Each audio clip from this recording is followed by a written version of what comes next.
Commodity roundup में आपका स्वागत है। मैं हूं मनीषा गुप्ता। आज हम बात करेंगे कच्चे तेल की, जहां पर ज्यादा मुनाफा वसूली देखने को मिली है। ओवरनाइट हमने 3% की गिरावट यहां पर कच्चे तेल में आते हुए देखी है। साथ ही बात करेंगे सोने चांदी की, जहां पर तेजी बरकरार है। यहां पर अपने हाईज के लेवल के हाईज के आसपास कारोबार है। डॉलर इंडेक्स 107 के नीचे फिसला है, जिसका सहारा या सपोर्ट हमने यहां पर सभी मेटल्स को आते हुए देखा है। साथ ही बात करेंगे खाने के तेल की, जहां पर इंपोर्ट्स के अच्छे खासे फिगर्स देखने को मिले हैं। क्या कुछ डिटेल्स हैं, इन सब के बारे में बात करने के लिए हमारे साथ मेहता इक्विटीज के राहुल कलांत्री, आईएफएल सिक्योरिटीज के अनुज गुप्ता, एनर्जी एक्सपर्ट नरेंद्र तनेजा जुड़े हैं और हमारे साथ जुड़ेंगे एससीए के प्रेसिडेंट अजय झुनझुनवाला। लेकिन शो की शुरुआत हम यहाँ पर कच्चे तेल के साथ कर लेते हैं।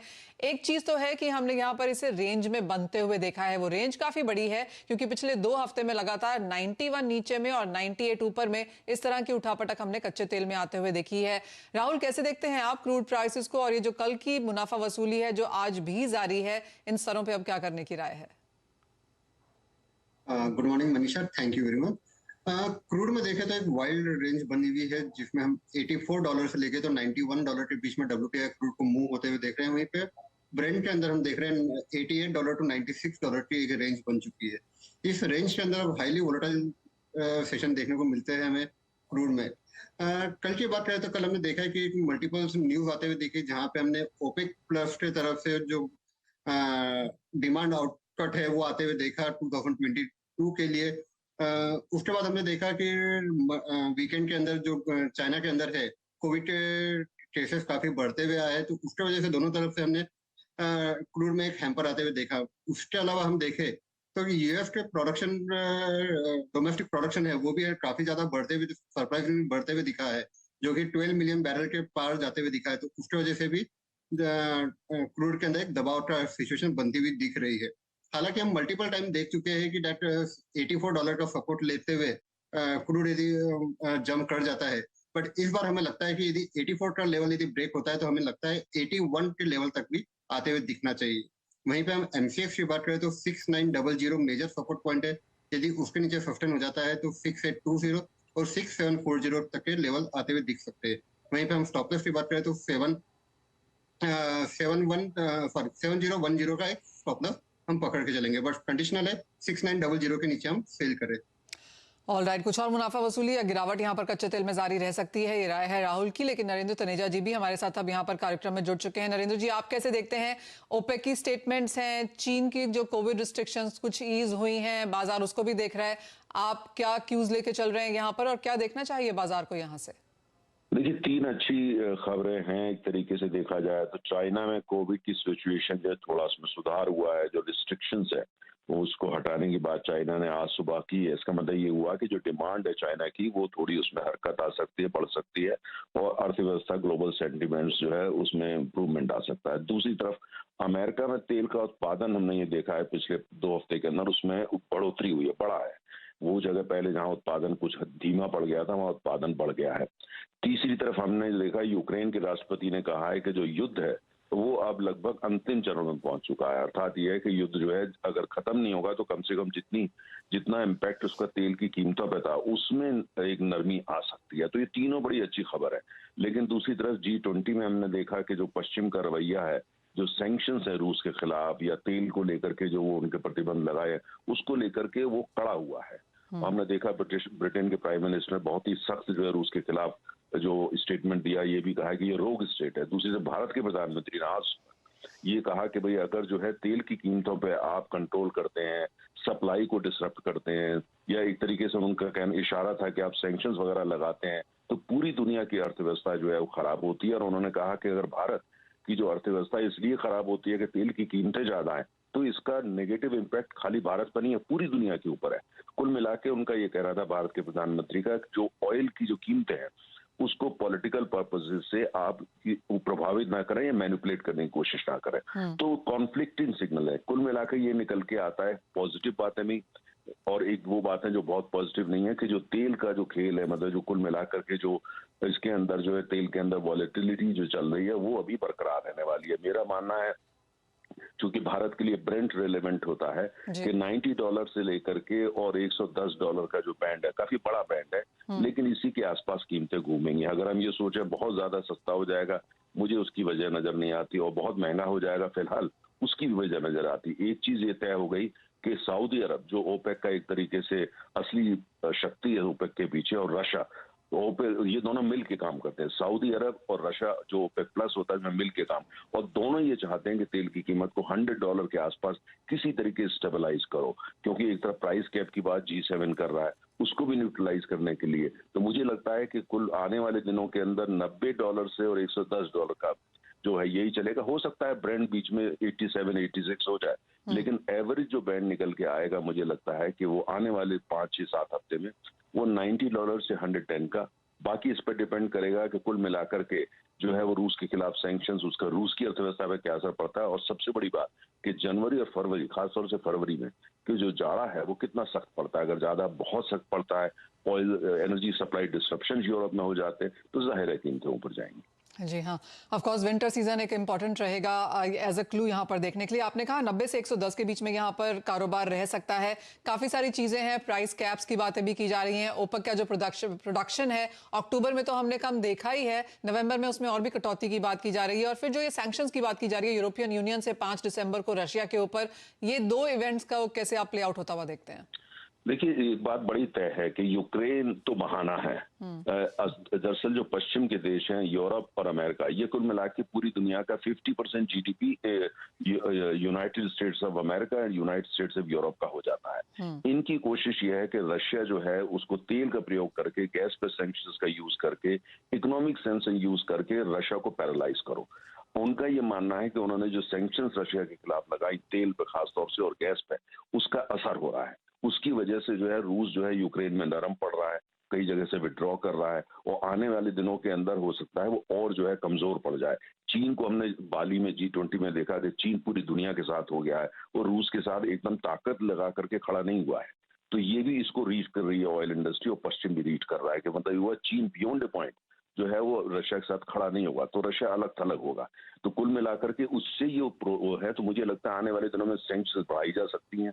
भारत जो रूस से भारी मात्रा में तेल खरीद रहा है, भारत के लिए भी पश्चिम के देश कुछ मुश्किलें पैदा कर सकते हैं, मुश्किल कर सकते हैं भारत के लिए वहां से तेल खरीदना। जैसे कि इंश्योरेंस कंपनीज पर जो डील कर उन पर सैंक्शन लगा दो, टैंकर्स मत मिलने दो, ऐसा कुछ आने वाले दिनों में मिल सकता है। जो नयारा एनर्जी जो भारत में रिफाइनरी है, उसकी कुछ सब्सिडीज, उसकी बिजनेस, उस पर प्रतिबंध लगा सकते हैं। तो आने वाले दिनों में जो है ये तेल का की राजनीति ज्यादा चलेगी और इसका इम्पैक्ट नेगेटिव कीमतों में होगा। इसीलिए मैंने कहा कि 90 से लेकर 110 का बैंड। हालांकि डिमांड सप्लाई फंडामेंटल के हिसाब से तो तेल $87 से ऊपर होना ही नहीं चाहिए, पर तेल में आपको पता है डिमांड सप्लाई बियॉन्ड ए पॉइंट, उसकी कोई ज्यादा वजह नहीं होती, जो पॉलिटिक्स है हमेशा हावी होती है। एब्सोल्युटली, जैसा कहा ही जाता है कि कच्चा तेल 90% पॉलिटिक्स है और 10% शायद डिमांड एंड सप्लाई है, तो क्लियरली वो चीज़ हमने यहाँ पर होते हुए देखी। नरेंद्र जी, बहुत शुक्रिया साथ जुड़ने के लिए, तमाम फंडामेंटल्स पे बात भी करने के लिए। तो 90 से 110 के बीच में एक रेंज रह सकती है बाकी के इस साल के लिए या नियर टर्म के लिए। लेकिन आगे बढ़ते हैं और बात यहाँ पर मेटल्स की कर लेते हैं, और अच्छी खासी तेजी यहाँ पर कंटिन्यूड है। अगर आप नवंबर का महीना अब तक यहाँ पर देखें तो 8 से 15% तक की बढ़त हमने अक्रॉस मेटल्स यहाँ पर आते हुए देखी है। एल्यूमिनियम यहां पर 5 महीने के हाईज पे कारोबार कर रहा है, कॉपर 3 महीने के हाईज पर है, जिंक में अच्छी खासी तेजी है। हमने स्टील को यहां पर रिबाउंड होते हुए देखा है। निकल ने कल देर रात 15% का इजाफा यहां पर करके दिया, तो सभी मेटल्स में यहां पर बढ़त है। राहुल, कैसे देखते हैं और आपकी कोई टॉप पिक यहां पर मेटल्स में? राहुल, कैसे देखेंगे आप मेटल्स को? ऑलराइट, राहुल से संपर्क यहाँ पर नहीं बन पा रहा। अनुज, आपने मेटल्स को अगर देखा है तो आपकी कोई टॉप पिक यहाँ पर, top trading strategy? Manisha ji, good morning. देखिए, लास्ट वीक हमने डिस्कस किया था कि कॉपर और लेड टॉप परफॉर्मिंग में रहेंगे और हमने लेड में काफी अच्छा ब्रेकआउट आते हुए देखा है।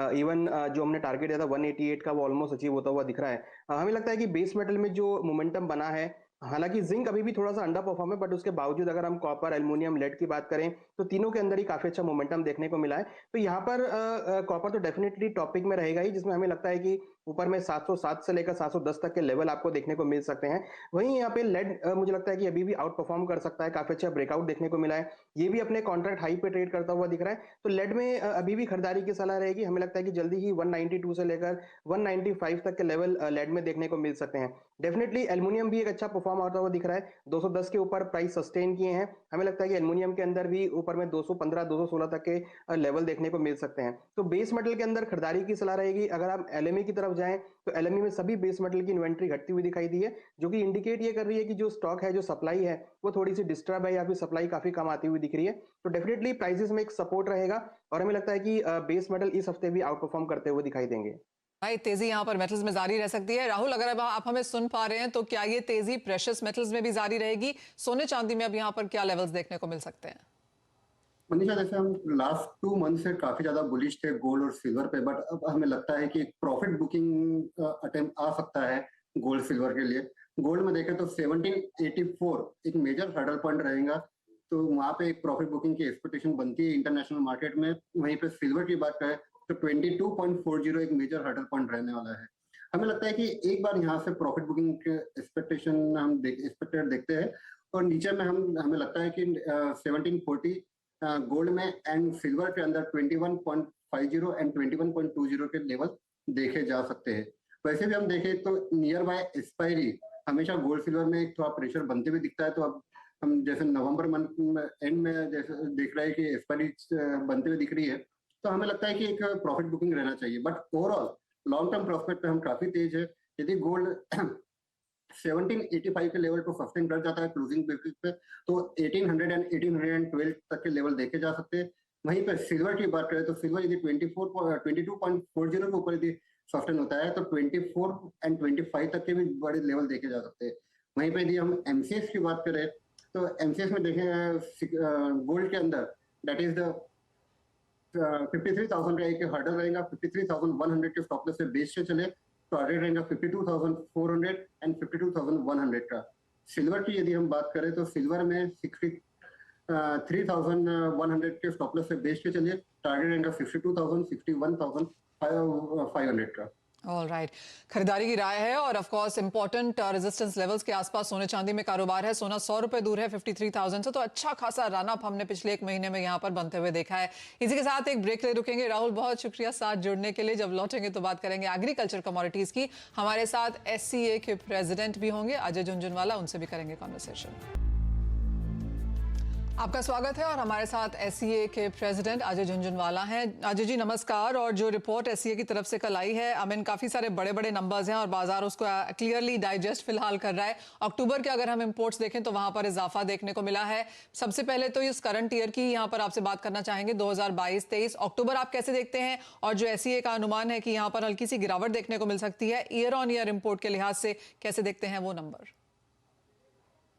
नमस्कार। मैं ये कहना चाहता हूँ कि देखिए, आने वाले जो साल हैं उसमें तो हमारा इंपोर्ट तो ग्रेजुअली गिर रहा है। अगर आप पुराने डेटा देखें तो हम लोग 18-19 में करीब 149 लाख एडिबल ऑयल और 6.4 लाख करीब नॉन एडिबल ऑयल इंपोर्ट कर रहे थे। इस साल करंट ईयर में अगर देखें 21-22 के ऑयल ईयर में नवंबर टू अक्टूबर 2022 में, तो it is 140 and 3.8 non edible है, 140 एडिबल है। तो हमारा जो एडिबल ऑयल का इंपोर्ट है वो ग्रेजुअली या तो रुका हुआ है या लगभग पिछले जो कोविड की वजह से थोड़ा रिसेंटली थोड़ा बढ़ गया था इंपोर्ट, लेकिन ओवरऑल इंपोर्ट बहुत ज्यादा बढ़ नहीं रहा है। जो हमारे लिए वरी की बात है वो है कि प्राइसेस जो हम पे कर रहे हैं इंपोर्ट के अगेंस्ट में, जिसके लिए 1.57 लाख करोड़ का जो पेमेंट किया गया है वो वरीसम है। जो हमारे जो आपने अभी साथियों ने बताया कि डॉलर के प्राइसेस हैं या यूक्रेन वॉर है, इस सब की वजह से जो इंपोर्ट हमारा बिल है वो काफी ज्यादा बढ़ गया है। जो पहले करीब 18-19 में $9 बिलियन था, वो अब बढ़ के $20 बिलियन के आसपास हो गया है। जहां तक आगे आने वाले महीनों की है उसकी बात है, तो हम अपने एडिबल ऑयल पर गवर्नमेंट फोकस भी कर रही है और हम एडिबल ऑयल डोमेस्टिकली उसका प्रोडक्शन धीरे धीरे बढ़ा रहे हैं। और जो प्राइसेस चल रहे हैं उससे भी थोड़ा सा डिमांड रैशनिंग हो रही है, इसलिए बहुत ज्यादा मैं नहीं समझता कि इंपोर्ट अब यहाँ से ज्यादा बढ़ेगा। हाँ, थोड़ा सा जियोपॉलिटिकल सिचुएशंस इन सबको देखते हुए, क्रूड, डॉलर, वेदर और इंपोर्ट पॉलिसीज को देखते हुए उसका वो देखना पड़ेगा कि नेक्स्ट क्वार्टर में क्या उसका असर आता है। जी अजय, जैसे आपने कहा कि सरकार की तरफ से यहाँ पर काफी मेजर्स हैं, इंडस्ट्री भी ये कोशिश कर रही है कि हम सेल्फ सफिशिएंट यहाँ पर बने, लेकिन जो भी मेजर्स हैं माना यही जा रहा है कि अगले 3 से 5 साल में शायद उसका हम रिजल्ट आता हुआ देखेंगे। और दूसरी बात यह है कि जिस तरह के प्राइसेस फिलहाल हम यहाँ पर देख रहे हैं, हाई से तो हम यहाँ पर काफी नीचे हैं, लेकिन अपने लोज से काफी ऊपर हैं, और बाजार अब हमें ये बताता है कि इन नए लेवल्स को अब हमें अडॉप्ट कर लेना चाहिए। तो जिस तरह का बिल, इंपोर्ट बिल हमने आता हुआ देखा है, इवन इफ हम यहाँ पर इंपोर्ट कम करते हैं, लेकिन जिस तरह का प्राइस राइज यहाँ पर आता हुआ नजर आया है, आपको लगता है कि इस लेवल के साथ फिलहाल नेक्स्ट कपल ऑफ ईयर्स भी हम रहेंगे?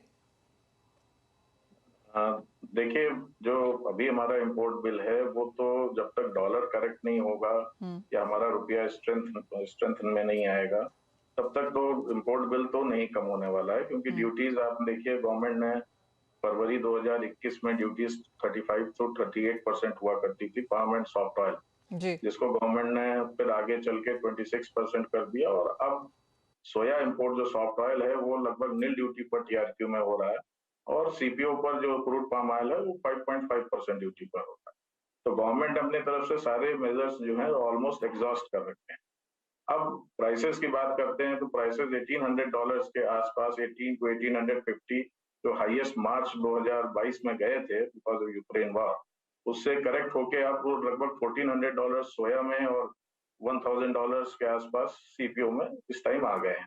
तो सीपीओ तो अपने ऑलमोस्ट, क्रूड पाम ऑयल तो अपने लोएस्ट पर है, मे बी $150 और करेक्ट हो सकता है आने वाले टाइम में, लेकिन ऑलमोस्ट डिफरेंस अभी भी काफी वो लोएस्ट पर ही है। जहां तक सोया की बात है तो सोया $1400 पर भी हम तो नहीं चाहते इंटरनेशनली वीक हो, क्योंकि हमारे फार्मर्स को भी हमको देखना है। हमारे एमपी में बहुत बड़ी क्रॉप होती है सोया की। अगर प्राइसेस इंटरनेशनली वीक जाएंगे और प्राइसेस यहाँ से टूटेंगे तो फार्मर्स जो है वो, उसको इंसेंटिव कम हो जाएगा। तो सॉफ्ट ऑयल को हमको इस लेवल पर मेंटेन करना चाहिए। गवर्नमेंट ऑलरेडी नील ड्यूटी पर इंपोर्ट कर रही है, उसके हाथ में बहुत मेजर्स मेरे ख्याल से नहीं है। तो मेरे ख्याल से जियोपॉलिटिकल सिचुएशन में क्रूड वगैरह कुछ डाउन जाता है या रुपया स्ट्रेंथ में जाता है, तभी कुछ प्राइसेस में ईज आएगा। नहीं तो ये प्राइसेस हमको समझना चाहिए कि स्टेबल प्राइसेस, अब ये बढ़े ना, लेकिन मेरे ख्याल से घटने का बहुत ज्यादा गुंजाइश नहीं है। ऑलराइट, प्राइसेस में जरूर यहाँ पर गिरावट देखने को मिली है, इंपोर्ट भी कम होता हुआ नजर आ रहा है, लेकिन जहां तक इंपोर्ट बिल का सवाल है, वो एक ग्राफ है जो लगातार यहाँ पर ऊपर ही चलता हुआ दिख रहा है। और जैसे अजय जी कह रहे हैं कि चाहे डॉलर है, इंटरनेशनल मार्केट्स हैं, इंपोर्ट ड्यूटीज हैं, काफी सारी चीजें हैं, इंक्लूडिंग वेदर और जियोपॉलिटिक्स, जो हमें यहाँ पर ध्यान रखना होगा। वो आपकी स्क्रीन पर है कि पिछले कई सालों में किस तरह से इंपोर्ट बिल में यहाँ पर लगातार बढ़त आते हुए नजर आई है। और जैसे अजय जी भी कह भी रहे थे कि 34% का इजाफा हमने देखा है 21-22 के सीजन में। 22-23 ऑफकोर्स हल्का सा यहाँ पर शायद कंसोलिडेट हो सकता है। अजय, आप कैसे देखते हैं प्राइसेस को और खाने के तेलों को लेकर, आपकी क्या व्यू है?